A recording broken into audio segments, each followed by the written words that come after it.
My name is Debbie Hersman. I am the chairman of the National Transportation Safety Board.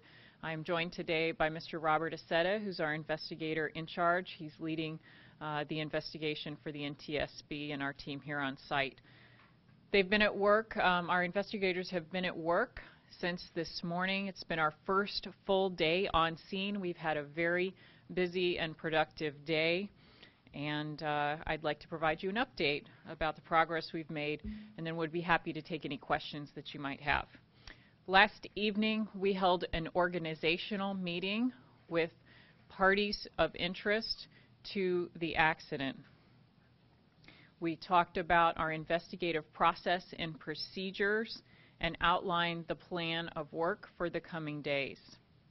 We're currently working very closely with the Federal Highway Administration, the Federal Motor Carrier Safety Administration, the Washington Department of Transportation, the Washington State Patrol, and Mullen Trucking, the operator of the tractor trailer.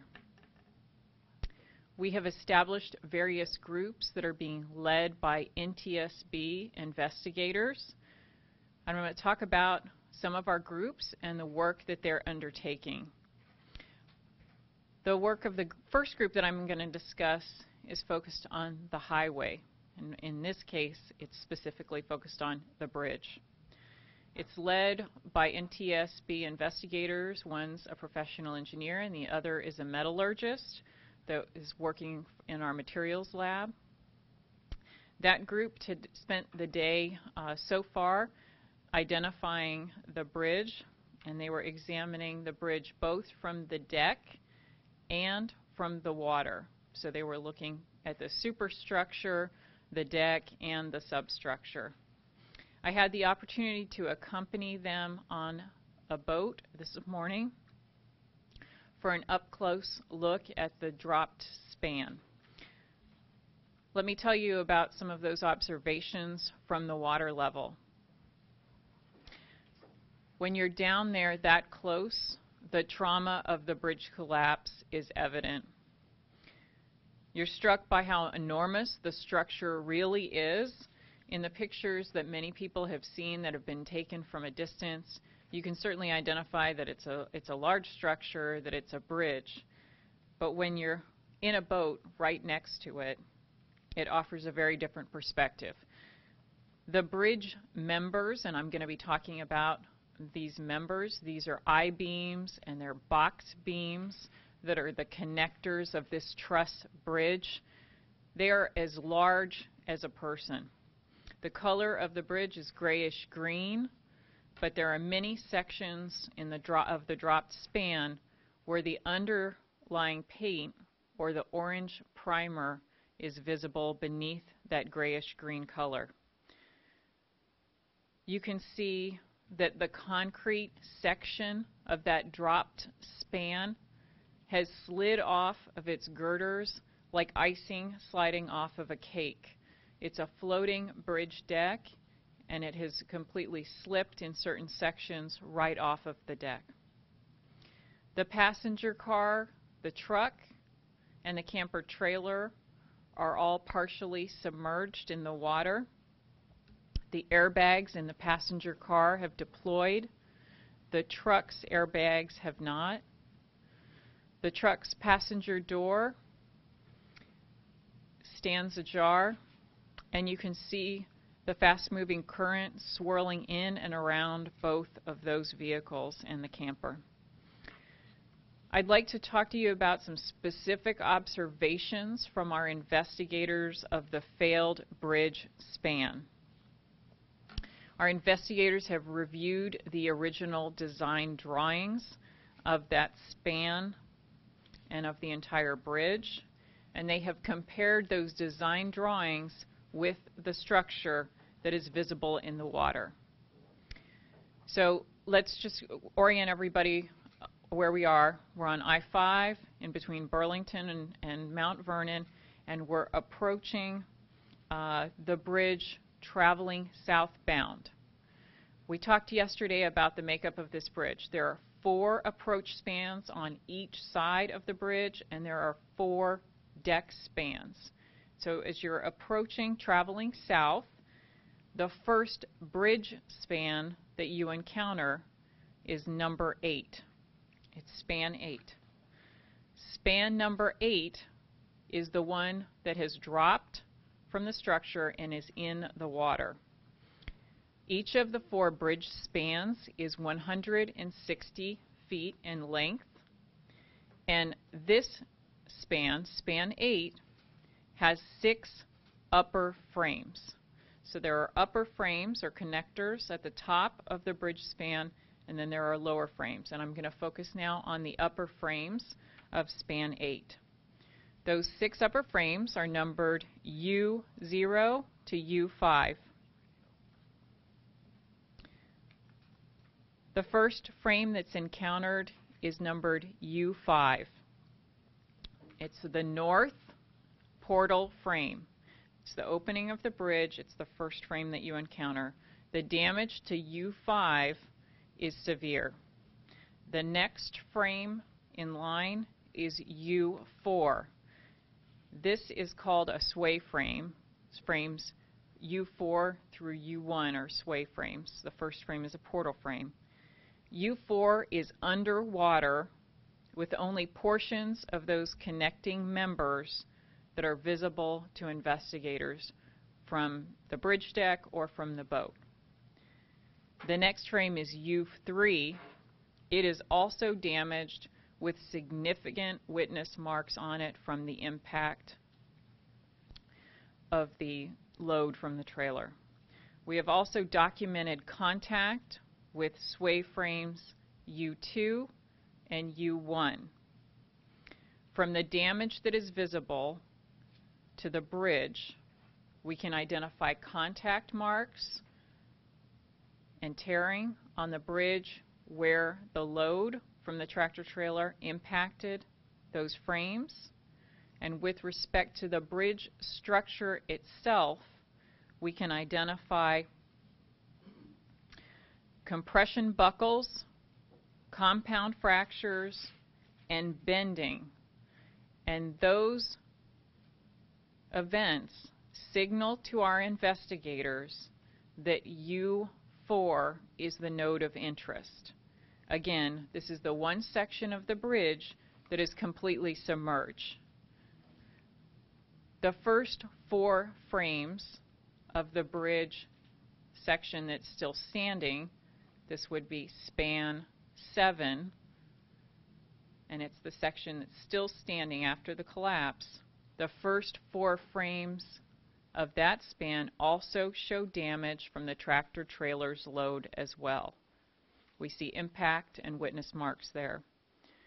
The design of a truss bridge has members and nodes that work together in tension and compression. From the bending and the buckling, the bridge is telling our investigators the story of where the failure originated and how it propagated through the span that dropped into the water. We also have a motor carrier group and human performance investigators. Today they interviewed the truck driver. He was very cooperative and provided information on the accident sequence to our investigators. He described that his first indication of anything being wrong was when he heard and felt contact with the bridge. He described hearing a boom and feeling contact in the vehicle. He pulled over. He exited his vehicle. As he was getting out, he was notified by another motorist that a portion of the bridge had just collapsed. He walked back along the bridge. He looked down. He saw that a section of the bridge had indeed collapsed. He identified that there were individuals on the dropped span and that emergency responders were on scene, and that he waited with his truck. He provided interviews to the law enforcement officials that evening. With regard to the use of a pilot car on this trip, the truck driver told our investigators that he met the pilot car driver in the pilot car at the Canadian border. He said he had worked with this organization providing pilot car services in the past, but this was the first time that he had worked with this particular pilot car driver.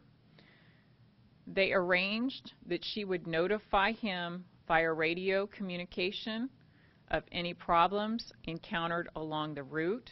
She operated her car ahead of his vehicle.